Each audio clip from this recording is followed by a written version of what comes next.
Good morning, ladies and gentlemen. Welcome to the REFUELS PLC investor presentation. Throughout today's recorded presentation, investors will be in listen-only mode. Questions are encouraged, can be submitted at any time using the Q&A tab situated on the right-hand corner of your screen. Please simply type in your questions at any time and press send. The company may not be in a position to answer every question it receives during today's meeting. However, the company can review all questions submitted today and will publish those responses where it's appropriate to do so. Before we begin, we'd like to submit the following poll, and I'm sure the company will be most grateful for your participation. I'd now like to hand over to the management team from the company. Good morning to you both, Baden and Philip. Over to you. Good morning, thank you, and welcome to everyone who's either watching this live or on catch up. And we are pleased to take you guys through the transaction that we announced last week with Foresight. And as was mentioned, please submit questions as you go through, and we'll get to those at the end. So we're very pleased and happy we've finally got this transaction done. It's taken quite a bit of time. It's a fairly complex transaction, bringing three verticals together under one umbrella, which is now CNG Fuels. Hence, it's taken a bit longer than we ideally would have wanted. There's been no drama in the fact that it's taken longer. It's just a function of complexity. So what have we achieved? We've now created a fully integrated biomethane sourcing, refueling, and certificates trading company. We are bringing in 15 stations that were sitting outside of the structure today, that were sitting in CNG Foresight. Very important point that we're very pleased to announce. We are fully equity funded. Yes, we will need some additional capital, but that will be external capital, which we'll get onto in a bit. External debt, which is precisely why the structure has been put in place the way it has, so that we don't need to do any dilution going forward, but can extract and can use the strength of the combined group to attract debt at attractive terms.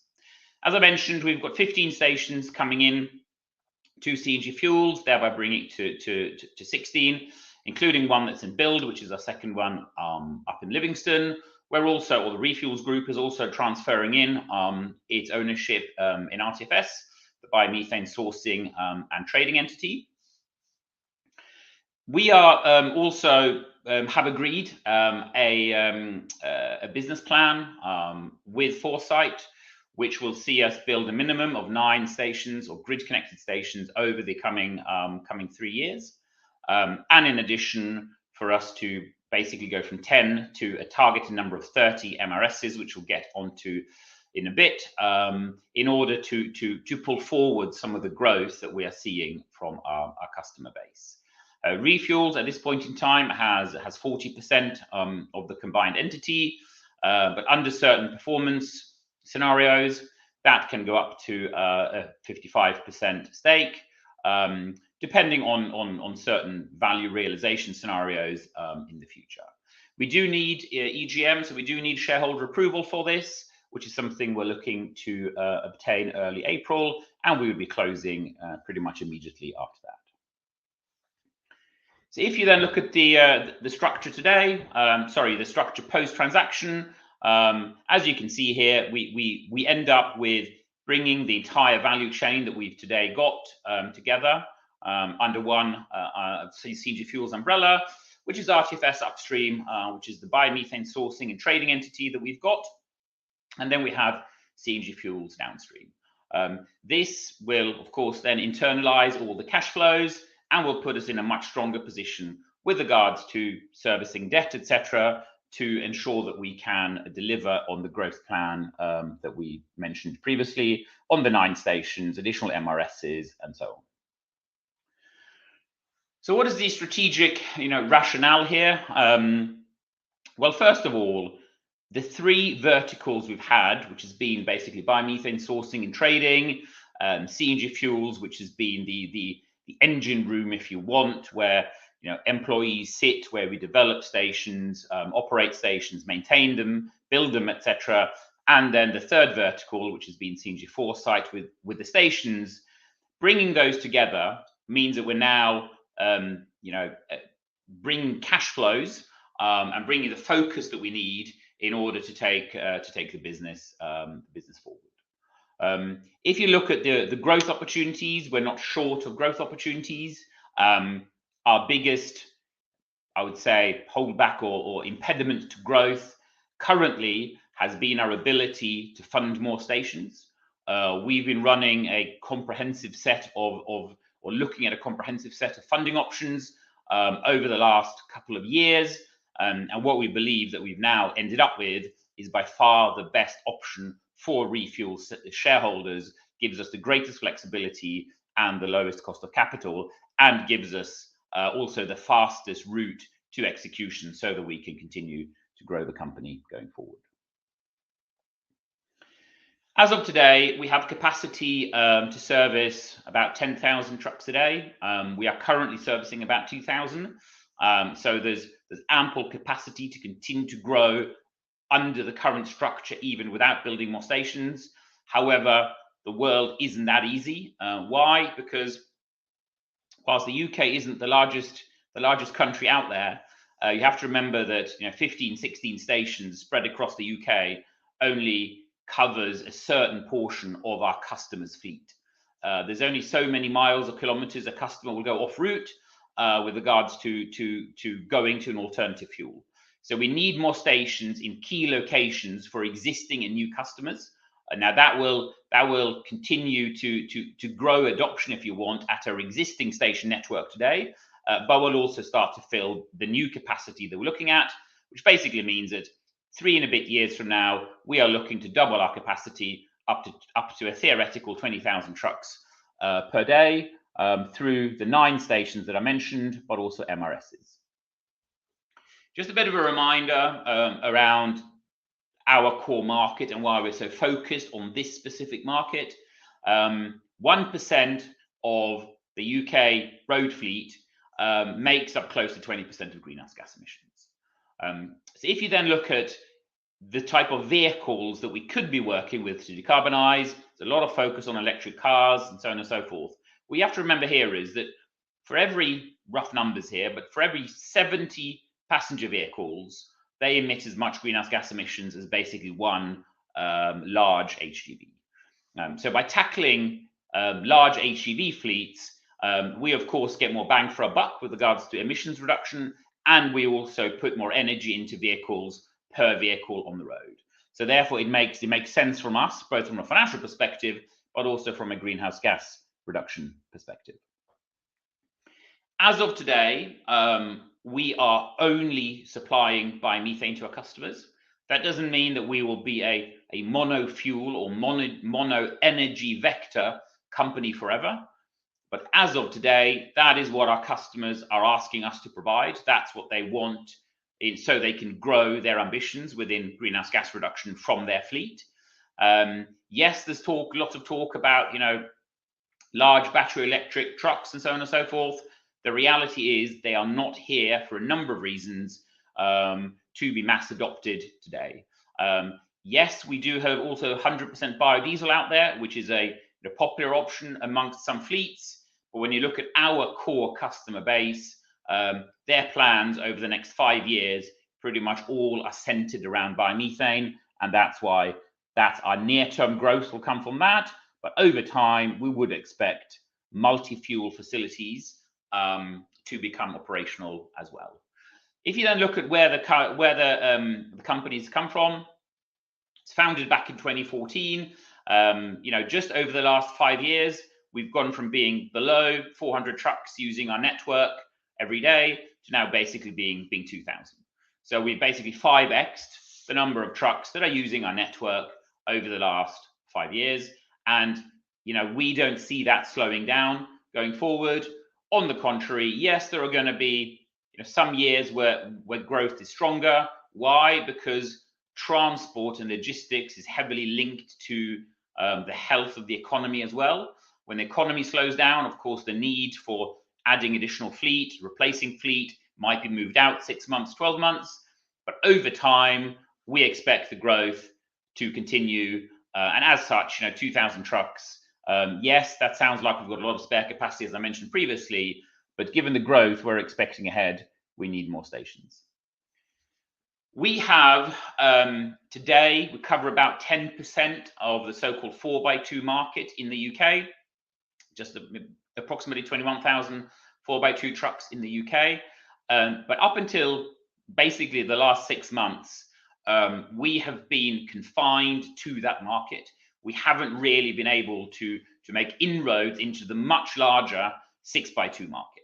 That's now happening. Both Scania and Iveco have launched 6x2 products with even larger engines and so on and so forth being released at the moment. They're both in trial. We are aware of large orders that are likely to be placed for these very soon. So this is a market that, for those of you who followed us for a while now, we're very excited about.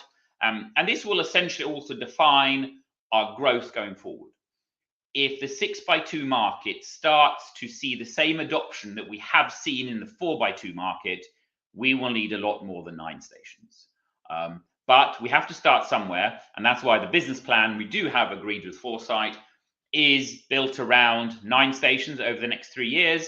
But as I say, if 6x2s take off the way we hope and think, then 9 stations might turn out to be not anywhere near ambitious enough. If you look at our coverage of the country today, yes, from the green dots there, it looks like, you know, we're starting to get good coverage. Well, the reality is no, not really. And why do I say that? Because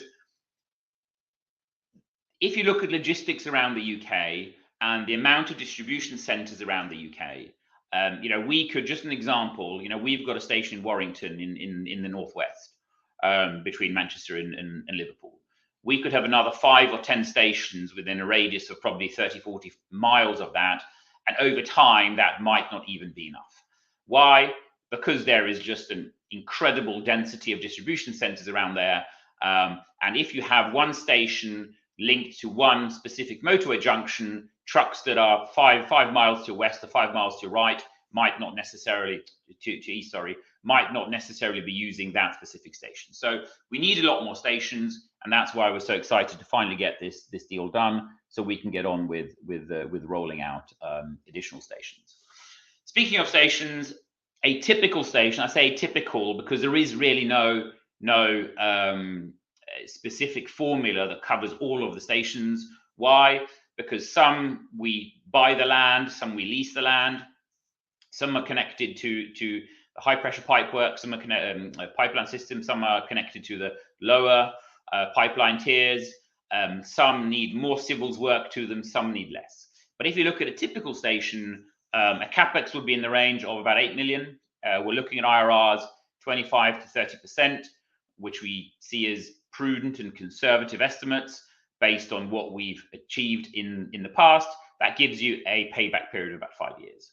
If you then start to add biomethane revenue to this, and you know the margins that we make on RTFCs, then of course that payback period can be shortened, or will be likely shortened considerably.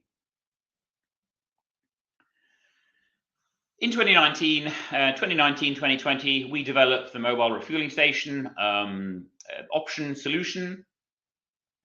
We back then didn't really fully appreciate and understand the potential it had, and how robust and elegant solution it actually is, and how embraced it has become amongst our customer base. We've now got 10 deployed. We've got another one that's gone into build ordering. We just placed the order quite recently. We are expecting to order quite a few late this year. These are fast to put into operation, probably about 8 months from placing an order till it can be in operation. Can refuel as many as 100 trucks per day, can be set up in a matter of hours and can be removed in a matter of hours. Doesn't rely on planning approvals, and so on and so forth. So a very elegant, flexible, fast solution. But of course, it doesn't work in isolation on its own, because you need the grid connected stations in order to fill the trailers to bring the gas in. So the two work really well in tandem. And as I say, now that the MRS has become a proven, tried, tested solution, it's well known across many companies as being very reliable. That's why we see this as a faster option of pulling adoption of trucks forward than necessarily waiting for some of the grid-connected stations that we plan to develop in 26, 27 going live, because this means that we can, if we place an order today, we can basically have another MRS in operation this side of Christmas. We are part of the RTFO, the Renewable Transport Fuel Obligation, which is where we supply biomethane under. This is a robust market-based system. It's been in place since 2008. It doesn't have an end date and has a constantly increasing blending obligation, which then gradually over time increases demand for renewable fuels and therefore tightens the market, and thereby should all other factors, all external factors ignored to some extent, should tighten the market and thereby increase the attractiveness of putting renewable fuels into transport. We are heavily dependent on RTFC's renewable transport fuel certificate prices. They are volatile. That is a world that we are aware of. It's a world we're accustomed to. Why is it volatile? Because it's a market-based mechanism. It's like all other, market-based prices. Prices go high, prices come back low, and they're affected by a number of factors. So it is important to understand here that yes, RTFCs, are outside of our control with regards to the pricing. So what we need to do is to ensure that we have a robust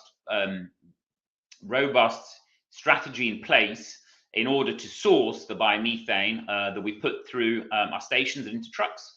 If you then look at where the RTFC prices are today, they're roughly 26 pence, slightly above, probably 26.5 at the moment, thereabouts. At those prices, we are now seeing attractive margins again, not just attractive for us, but also attractive for the biomethane producers. So as such, we're in a structurally sound market at the moment with regards to access to biomethane and also the certificate prices. Now, of course, certificate prices are determined by essentially the price of road biodiesel. Why? Because that is the marginal fuel. So when an obligated party under the RTFO is looking to blend, is looking to provide a renewable fuel, they go to solutions biodiesel. However, the feedstock used to produce biodiesel is typically used cooking oil and tallow. It's a very versatile, good feedstock. However, the willingness to pay is currently and is expected to be higher in the aviation fuel sector than it is in road transport. There is not an unlimited amount of used cooking oil out there. There's not an unlimited amount of tallow. So as such, over time, not just us, but the industry as a whole expects that market to tighten, the feedstock market to tighten. And as such, biodiesel prices have to trend up in order to compete for feedstock. If biodiesel prices trend up, then that is going to also cause RTFC prices to move higher than where they are today at 26 pence. And this is just highlighting our exposure to lower and higher RTFC prices. Doesn't really need that much more commentary, I don't think. It's something to look at. But here you just see how, I think, slightly asymmetrically exposed we are to RTFC prices, which of course is a function of volume that we put through our station network, number of trucks, but also the price of RTFCs. And with that, I will hand it over to Baden. Thank you very much, Philip. So here we've tried to show some just purely an illustration on what growth may look like, what we're considering for the business over the next couple of years. Historically, our growth rate's been in excess of 40% per annum, and just here we're using a sort of a lower growth rate just to be illustrative, conservative around 25%. And as Philip has mentioned, depending on what happens with the 6x2 and the speed at which that takes off over the next year of orders, we may see that accelerate or stay around these levels, depending on that market uptake. What we do know, however, is that given the sort of the growth we've seen previously and the pattern of growth, it is really a question of when and not if we reach these levels. What the EBITDA, of course, for these businesses driven by truck growth, principally, and truck volumes, and of course RTFC values and profitable sourcing of biomethane. Historically, we've only had access to the RTFC value, and now we have both. Now you can see here both. We have access to both revenue streams: the dark blue of the stations and the light the green color for the RTFCs.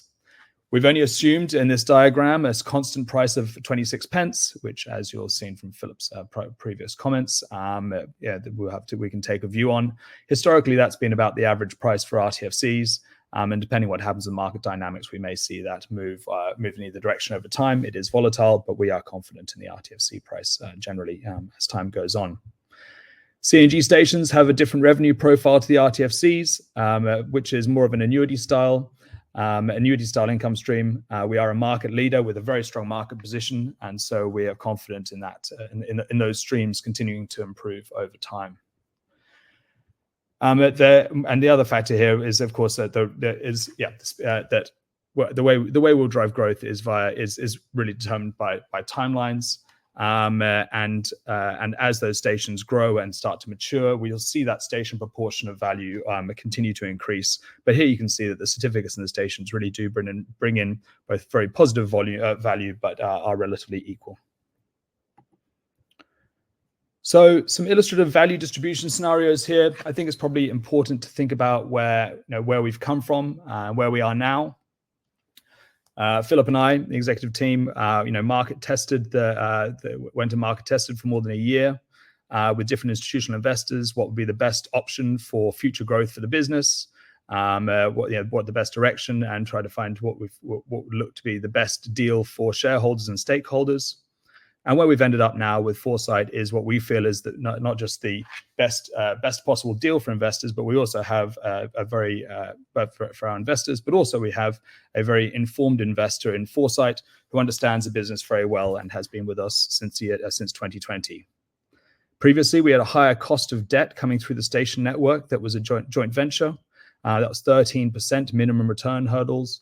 And that's now been replaced with 10% prefs across the board, where those prior loans have been replaced and moved up to CNG Fuels level. We had large working capital loans at CNG Fuels, which was CNG Fuels level, where refuels and CNG Fuels principal revenue streams would have been through RTFCs, and of course the costs of running those stations. Those large working capital loans have now been dealt with. We had the overhanging fear from investors of a very large equity capital raise, which we have now solved by creating this new structure. And now we feel that we are fully equity funded to the extent that we don't wish to grow dramatically faster than we can do just with debt in the future. But with our business plan and with the cash flows coming through over the next couple of years, we feel that the large equity raising concern has been solved as well. We do still need some new debt, but it's conservative. With the cash flows we now have, again, we can source low-cost funding. And the other feedback we had was the complexity of the previous structure, which, yes, we now have preferred shares sitting in the structure, but it's dramatically simplified now with everything in one place. And REFUELS shareholders have a large leverage to the upside of the RTFC values and station values to the ratchet mechanism we've created. So how are we going to drive value over time? Value to the REFUELS shareholders. Again, this is illustrative. And time value here is important. As we go out in time, clearly with the stations continue to build up, stations and RTFCs continue to build up more volume and more EBITDA. But at the same time, as we grow more rapidly, if you want to use an EBITDA multiple as the form of valuation, then your EBITDA multiple will also improve over time as you grow more rapidly. So hence that can also drive value. What this type of valuation does also ignore is the terminal value associated with the business from strategic values to potential acquirers or investors over time.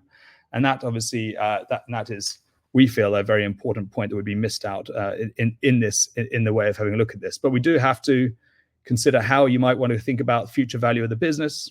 What do we think will drive the EBITDA and the EBITDA multiples? We have a doubling of the truck capacity over the next couple of years. Market conditions, of course, will help. But truck growth, we have an RTFC market we are large participants in that's continuing to mature and get more visibility into the future. And then, of course, we have the strategic value of the business with market penetration that continues to improve over time. If the 6x2 picks up very well, we continue to develop our market, continue to build our strong market position, a strong competitive position as we continue with our first mover advantage, and of course have a portfolio that is unique and in the best spots in the UK. Thank you.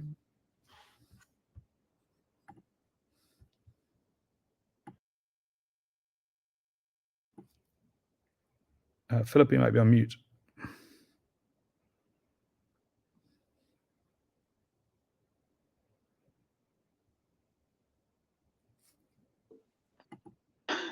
There we are. Sorry. He's good. Thank you. Yeah, I was clicking too many times on it. So just as a reminder, before I wrap up here, please feel free to submit questions. Can see quite a few have come through already, so we'll go through those in a bit. But just as Baden mentioned, and just tagging on to some of his comments, we feel this is a really good structure with regards to not only creating future value for ReFuels, recognizing value that's already there, but also putting us in a place where we can grow with a sensible cost of capital.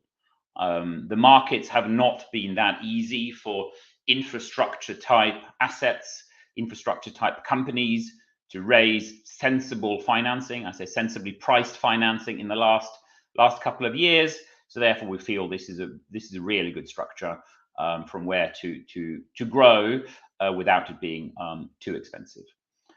We do have a lot of growth coming through from large large new customers where we already have visibility.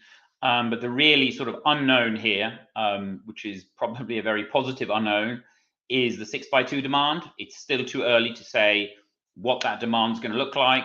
We believe it's going to be very strong. We haven't got the evidence to back up those comments yet. Give us 3 or 6 months. We should really start to see what that demand is starting to look like.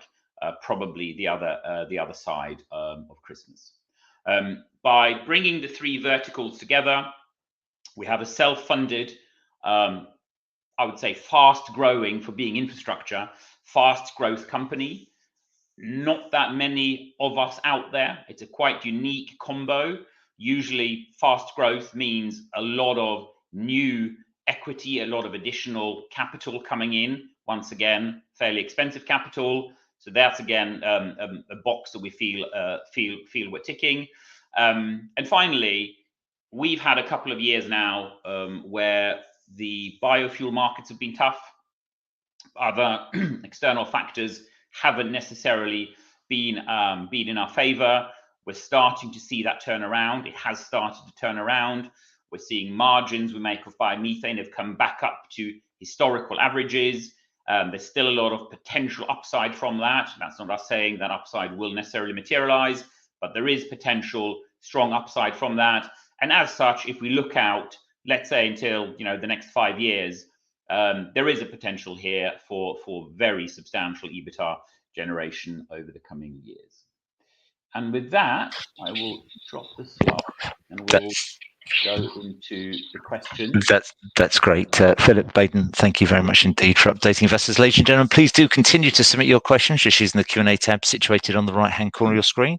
But as why Philip and Baden take a few moments just to review your questions submitted already, I'd just like to remind you that a recording of this presentation will be available to you on the Investor Meet Company platform.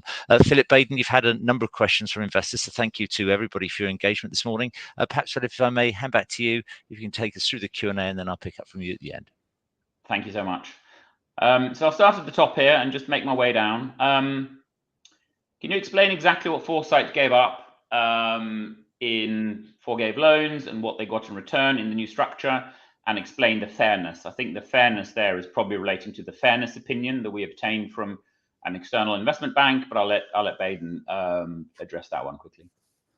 Yeah, thank you. Yes, I tried to touch on this on the prior slide, but I'll be more specific. So there was £32 million worth of working capital loans that CNG Fuels had directly with Foresight, and around £150 million worth of prefs related within the CNG Foresight entity and the joint venture that formed the minimum return hurdle for the ownership of the stations.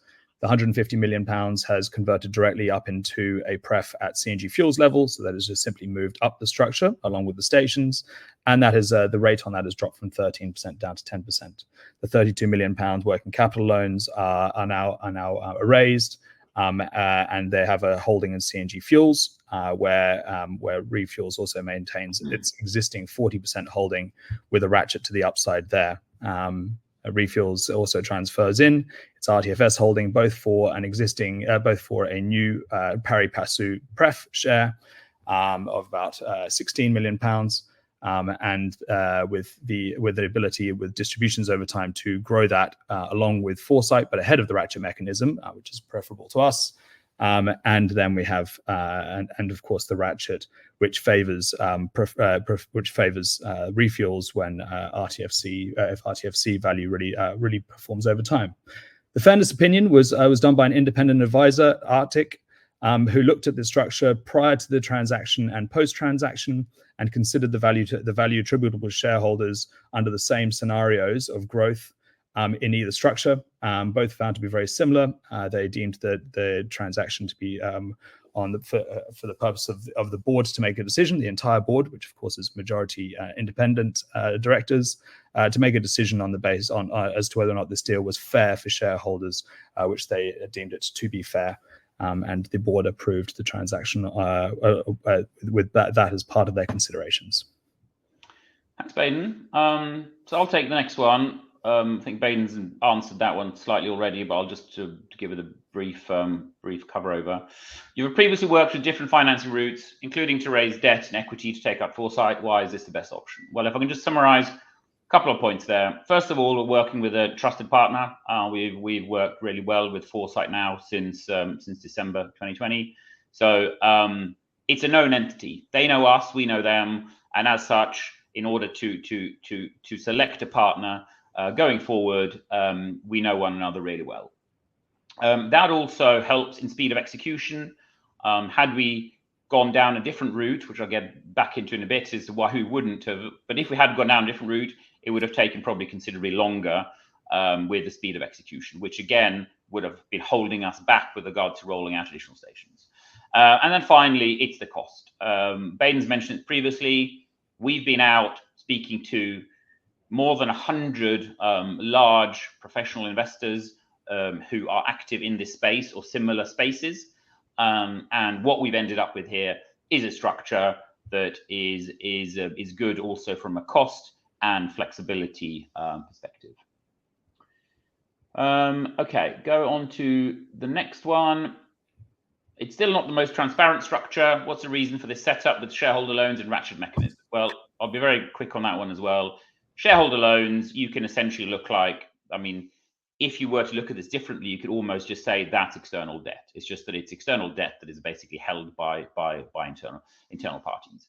The ratchet mechanism here is really about additional value, equity value in certain when the business delivers or should the business deliver over the years ahead. So, you know, it might still look complicated on the outside. We absolutely don't feel it is complicated compared to the previous structure. There is much greater visibility, much greater transparency on value creation. That will become apparent in our quarterly reports going forward. And as such, yes, it probably takes some getting used to, but you know, give us some months to educate the market on this. We feel that this is a much easier structure as such. Yeah.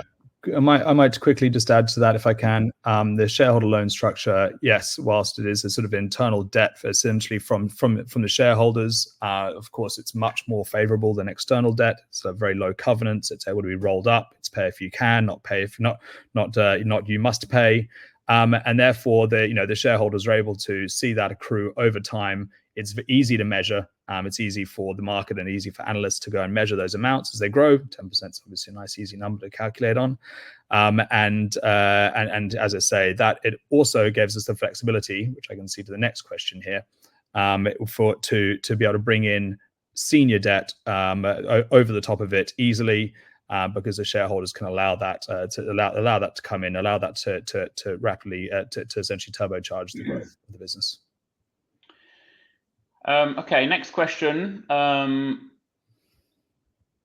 Please, can you elaborate on CNG Fuels' debt servicing capacity? I'll just go very quickly on that one. Basically, what we're doing now is we are bringing the two verticals of cash flow together, both from the station side, which has been sitting outside of CNG Fuels, and RTFS's cash generation is coming in under CNG Fuels.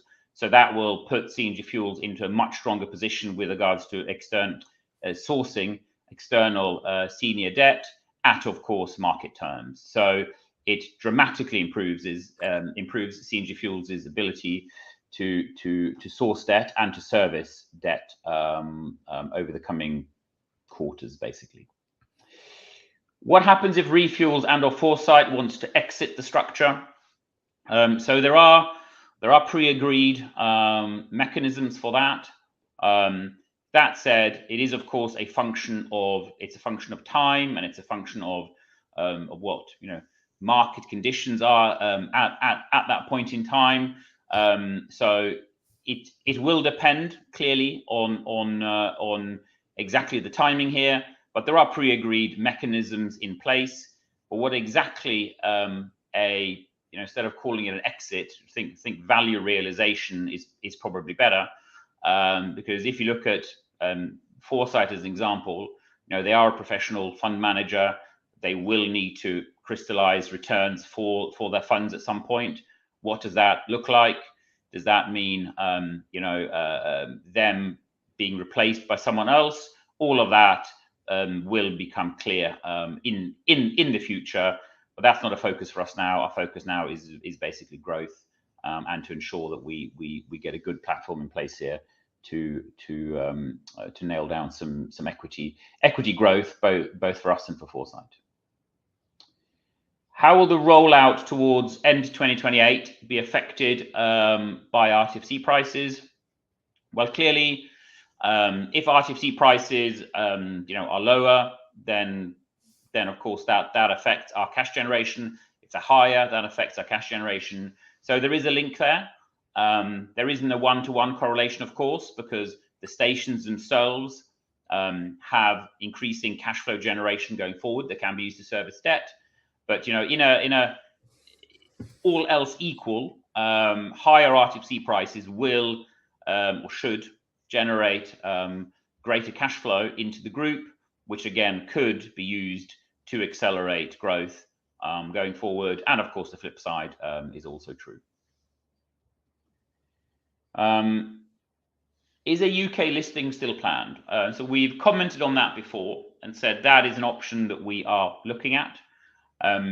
We are looking at a number of options to increase liquidity of the stock.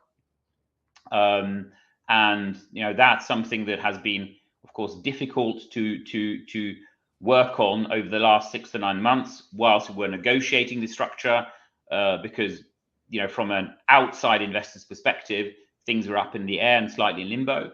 Now that we've landed the structure, now that there is full transparency on it, that is an easier task for us to work on. So there'll be a lot of focus on that over the coming quarters, and we can update you accordingly during some of our quarterly calls going forward. How many new Bio-CNG stations are planned, and where will the initial expansion be focused? All right, a couple of points there maybe. So we are not starting from zero, meaning we are not only now getting ready to go out and secure sites and so on and so forth. Our team has been busy securing attractive sites in the background whilst we've been doing the transaction. Now the transaction is landed, we will go into execution mode on the initial batch of those sites, which are in really attractive locations. I don't want to mention specific geographical locations here, but these sites are in key areas where we know we have existing and future strong customer demand. So as we develop these stations, these will be, or we expect them to be loaded quite quickly, and therefore will be high IRR sites. And then our land team will continue to work on bringing forward other attractive sites over the coming quarters. So we already have the 3 sites that we need to go into build on shortly. They are sitting there ready to go, with others then coming through into the pipeline. Of course, on top of this, there are MRSs, which we will be, deploying more, I think, more opportunistically. Why? Because it will be customer demand driven. If customers need an MRS in a certain location, of course, we will react to that. But it's not a solution that we will necessarily push as such, because we can't go to a customer's depot and say, we would like to place one here. It's driven by customer interest, which currently is a lot stronger for MRSs than it was just 6 or 12 months ago. And then there's one here. Are you seeing increased interest from logistics companies transitioning away from diesel? The answer is yes. I'll give maybe a bit of context there. So we already have a quite, if I may say so myself, quite impressive list of blue chip customers who are well on their way of transitioning away from diesel by using biomethane and bio-CNG. But it's also the fact that a number of large UK fleets have been hedging their bets. They have been on the fence, if you want, waiting to see if big battery electric trucks would solve their problems, as an example, or solve their need to decarbonize, as an example, 50% by 2030, 100% by 2035. What we've now seen is that that is not a solution that is deemed mass adoptable for a number of reasons that I won't go into here. But this isn't us saying this. This is the market. This is well-informed, well-educated fleet saying, do you know what? That is not an option that will get us to where we need to be with regards to reducing greenhouse gas emissions by 2030, 2035. So we have to start acting now.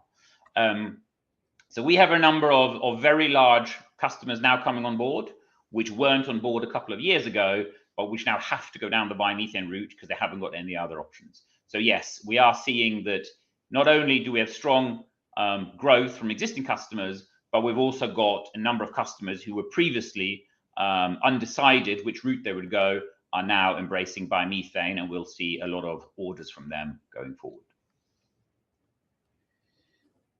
Are there any upcoming innovations in your refueling or compression technology that support scale?